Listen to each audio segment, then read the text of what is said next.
we're celebrating recovery, and we are sending a strong message to our community that recovery works, right? How many people are in recovery? Whoa! Whoa! How many people are peer supports? Oh, you guys, this is so wonderful. There was a time in life when I was feeling helpless. I was addicted to drugs.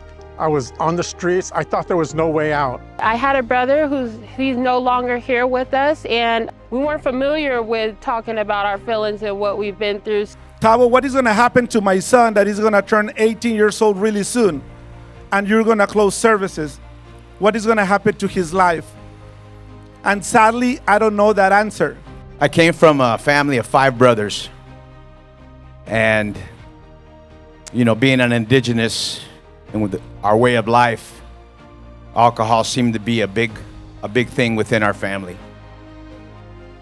There's only 2 of us left out of those 5 brothers. Since I was a child, I grew up with my mom trying to get away from my abusive stepdad. During the abuse, my mom started using drugs and journeyed down the path of unhealthy coping mechanisms towards me. Life for me was not good. I hated every second of my life until, at one day, at age 14, I made my first suicide attempt.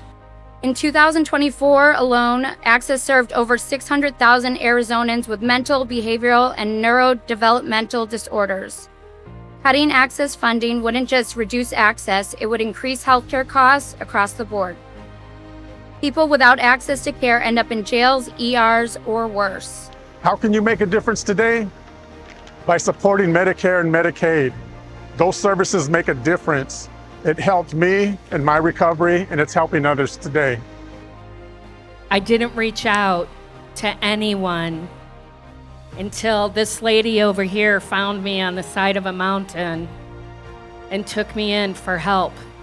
I was hospitalized in the psychiatric hospital, and I met a peer support specialist. I'm continuously inspired to advocate in mental health by seeing other people begin the recovery process and go on to lead meaningful lives. I wouldn't be here if it wasn't for peer support. Peer support changed my life, literally saved my life. Peer support showed me that there was a place for me in this world when I didn't feel like there was. Do we watch our neighbors suffer and die to save pennies for every dollar we spend on remedial care? Or do we return to a system which proactively helps people like me move from total disability to a life with purpose, meaning, and a chance to give back to the communities and services which saved our lives? How is Arizona expecting someone who makes between $0 and $950 per month going to find housing? Stable housing coupled with ongoing support gives people the opportunity to heal, grow, and live with dignity. We made it this far. We have thrived as a body. And now, and moving forward, peers and peer support family coalition will be the leader in advancing the necessary messages to those who have to hear it. People need to be aware of mental health. It is not something to be ashamed of. It is something that we all, it has impacted us all, be it a family member, ourselves, someone that we work with or live closely with. And we all need to be aware of this, that it impacts us all. I'm hopeful about the future of mental health advocacy. As a Black woman working in mental health for over 25 years, I'm hopeful because of the steady rise of people like me stepping into leadership roles and changing the landscape slowly but surely in Arizona.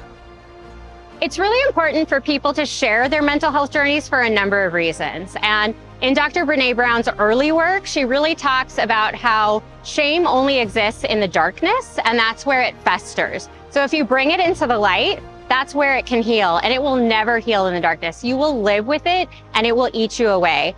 I lost my first peer to suicide when I was 11.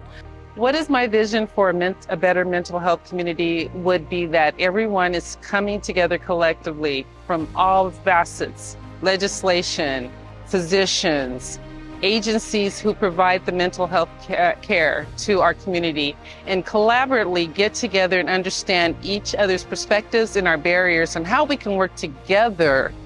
So what we're doing today is taking action and coming together as a community to make our voices heard as a group together. I've had a career in behavioral health, and there wasn't anything that could have prepared me when we needed to do some things differently within our home.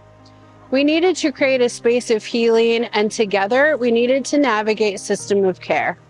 My child is worth it. Your family is worth it too. Every voice matters.